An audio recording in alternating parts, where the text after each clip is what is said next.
بسم اللہ الرحمن الرحیم۔ دمشق میں ایک مسجد ہے جو کہ جامعہ توبہ کے نام سے مشہور ہے۔ اس میں ایک طالب علم جو کہ بہت غریب اور عزت نفس کے لحاظ سے مشہور تھا، وہ اسی مسجد کے ایک کمرے میں ساکن تھا۔ 2 روز گزر چکے تھے کہ اس نے کچھ بھی نہیں کھایا تھا اور اس کے پاس کھانے کے لیے کوئی چیز بھی نہیں تھی اور اس کے پاس پیسے بھی نہیں تھے کہ وہ کھانے کی کوئی چیز ہی خرید لاتا۔ تیسرے روز بھوک کی شدت سے اس نے احساس کیا کہ وہ مرنے کے قریب ہے۔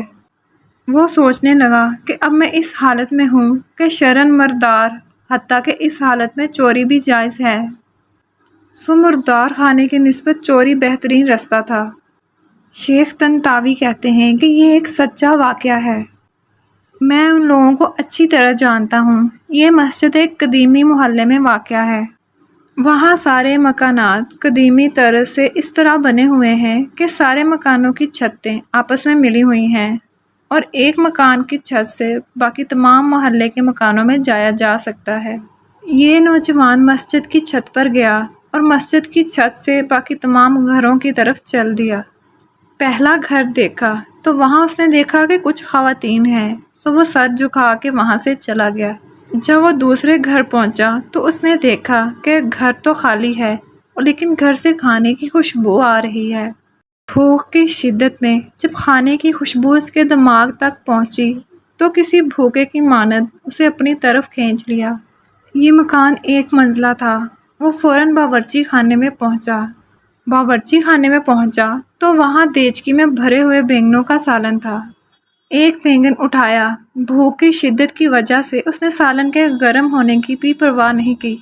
بینگن کو دانتوں سے کاٹا اور جیسے ہی نگلنا چاہا تو اس وقت اس کی عقل واپس آ گئی اور اس کا ایمان جاگ گیا۔ وہ اپنے آپ سے کہنے لگا، خدا کی پناہ، میں ایک طالب علم ہوں اور لوگوں کے گھروں میں گھسوں اور کیا چوری کروں؟ اسے اپنے اس فعل پر شرم آ گئی، پشیمان ہوا اور استغفار کیا۔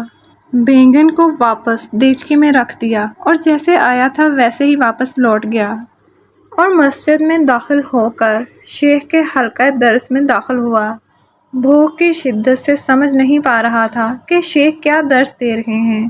جب شیخ درس دے کر فارغ ہوئے اور لوگ بھی چلے گئے تو ایک خاتون مکمل حجاب میں شیخ کے پاس آئی اور کچھ گفتگو کی۔ وہ طالب علم ان دونوں کی گفتگو نہیں سمجھ سکا۔ شیخ نے اپنے اطراف میں نگاہ دوڑائی تو اسے اس طالب علم کے علاوہ اور کوئی نظر نہیں آیا۔ شیخ نے آواز دی اور پوچھا، نوجوان، کیا تم شادی شدہ ہو؟ اس نے کہا، نہیں۔ کیا تم شادی نہیں کرنا چاہتے؟ نوجوان خاموش ہو گیا۔ شیخ نے پھر کہا، مجھے بتاؤ نوجوان، کیا تم شادی کرنا چاہتے ہو یا نہیں؟ نوجوان نے کہا، خدا کی قسم، اس وقت میرے پاس ایک لقمہ روٹی کھانے کے لیے بھی پیسے نہیں ہیں، تو میں کس طرح شادی کر سکتا ہوں؟ شیخ نے کہا، یہ عورت میرے پاس آئی ہے اور اس نے مجھے بتایا ہے کہ اس کا شوہر وفات پا گیا ہے۔ یہ اس شہر میں اکیلی ہے۔ اس کا اس دنیا میں ایک چچا کے سوا اور کوئی رشتہ دار نہیں ہے۔ یہ اپنے ضعیف چچا کو ساتھ لے کر آئی ہے اور وہ اس وقت مسجد کے ایک کونے میں بیٹھا ہوا ہے اور اب یہ آئی ہے اور ایک ایسے مرد سے شادی کرنا چاہتی ہے جو اس کا شوہر ہو اور اس کا سرپرست ہو تاکہ یہ تنہائی اور بدنیت انسانوں سے بچ سکے۔ اب بتاؤ، کیا تم اس سے شادی کرو گے؟ نوجوان نے کہا، ہاں۔ پھر شیخ نے عورت سے پوچھا، کیا تم اس سے شادی کرنا چاہو گی؟ عورت نے بھی مثبت جواب دیا۔ شیخ نے اس عورت کے چچا اور 2 گواہوں کو بلا کر ان کا نکاح پڑھوا دیا اور اس کا حق مہر جوان کی بجائے خود ادا کر دیا، اور پھر اس عورت سے کہا کہ اپنے شوہر کا ہاتھ تھام لو۔ اس عورت نے اپنے شوہر کا ہاتھ تھام لیا اور اپنے گھر کی طرف اس کی رہنمائی کی۔ گھر پہنچ کر جب اس نے اپنے چہرے سے حجاب ہٹایا تو نوجوان اپنی زوجہ کے حسن و جمال دیکھ کر حیران رہ گیا۔ جب اس نے گھر کو دیکھا تو حیران ہوا کہ یہ تو وہی گھر ہے جہاں پہ وہ داخل ہوا تھا۔ اس کی بیوی نے پوچھا، کیا میں آپ کے لیے کھانا لاؤں؟ جب اس عورت نے دیچکی کا ڈھکن اٹھایا تو بولی، عجب ہے، گھر میں کوئی آیا تھا اور اس نے بینگن کو دانتوں سے کاٹا ہے۔ یہ سن کر نوجوان رونے لگا اور اس نے سارا واقعہ سنا دیا۔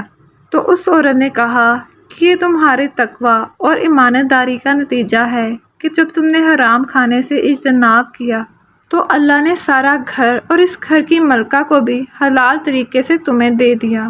جو کوئی صرف اللہ کے لیے اپنے گناہ کو ترک کر دے اور تقوی اختیار کرے تو اللہ تعالیٰ اس کو اس سے بھی بہترین چیز سے نوازتا ہے۔